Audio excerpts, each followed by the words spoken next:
તો હવે મિત્રો મારે આ વિડીયો એ માટે બનાવવો પડ્યો કારણ કે મિત્રો વાત કરી તો તમને લોકોને ખબર છે કે 2-3 દિવસથી જે બાપુ છે મિત્રો મોગલધામના બાપુ છે, જે રીતે મિત્રો વાત કરી તો કબડાવની અંદર નહીં આખા દેશ વિદેશની અંદર તે બાપુનું સારું એવું નામ છે, છતાં મિત્રો વાત કરી તો ઘણા બધા જે આ મિત્રો વાત કરીએ તો લોકો છે એ મિત્રો કોમેન્ટો કરી રહ્યા છે કે બાપુના ઘરમાં જ સંભાળી ન શક્યા। તો એ બધા લોકોને મારે કાન ખોલીને મિત્રો વાત કરીએ તો વાત કરવી છે।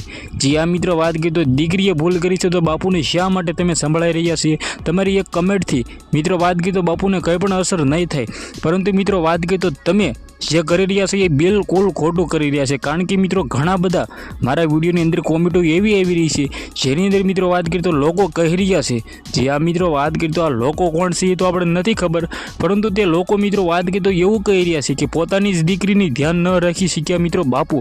તો જે આ મિત્રો વાત કરીએ તો તે દીકરીએ ભૂલ નથી કરી, કારણ કે આ દેશ છે એ સ્વતંત્ર છે અને મિત્રો કોઈ પણ લોકોને પોતાના હકથી ભાઈ જિંદગી જીવી શકે છે અને મિત્રો વાત કરીએ તો કોઈ પણ દીકરી પ્રેમ કરી શકે છે। મિત્રો તમને લોકોને તો ખબર છે કે પ્રેમ આંધળો હોય છે, કંઈ પણ થઈ જાય છે, પરંતુ ભાઈ આ તો એવું નથી, આ પહેલી વાર એવું નથી થયું કે મિત્રો વાત કરીએ તો મોટા બાપુના મિત્રો એમ કીધું દીકરીએ આવું કર્યું છે। આની પહેલાં પણ મોટા નેતાઓ હોય તેમની દીકરાઓ પણ મિત્રો આવું કરે છે, છતાં મિત્રો વાત કરીએ તો આ બાપુને કેમ લોકો કોમેન્ટ કરી રહ્યા છે? ખાસ કરીને એવા લોકોએ મિત્રો કાન ખોલીને સાંભળી લેવું જોઈએ, કારણ કે મિત્રો આપણા ઘરની અંદર ભાઈ ધ્યાન આપો અને મિત્રો વાત કરીએ તો ઘરની બેન દીકરીઓને સુરક્ષિત રાખો અને મિત્રો વાત કરીએ તો ખાસ કરીને આ વિડીયો બને એટલો શેર કરી દેવો છે અને બાકી બાપુને ભાઈ ફૂલ સપોર્ટ છે આપણા તરફથી। તો આના વિશે તમારું શું કહેવું છે? વિડીયોને બને એટલો શેર કરી દેજો, સબસ્ક્રાઈબ કરવાનું ખાસ કરીને તમારે ભૂલવાનું નથી, કારણ કે મિત્રો આપણી ચેનલમાં નવા ઇન્ટરેસ્ટિંગ અને ભાઈ વાયરલ ટોપિકના વિડીયો સૌથી પહેલાં તમને બધા લોકોને જોવા મળી જતા હોય છે।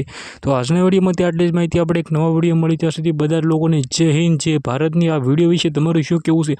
મારી વાત તમને જરા પણ સાચી લાગી હોય તો વિડીયોને બને એટલો લોકોને શેર કરી દેજો। ધન્યવાદ।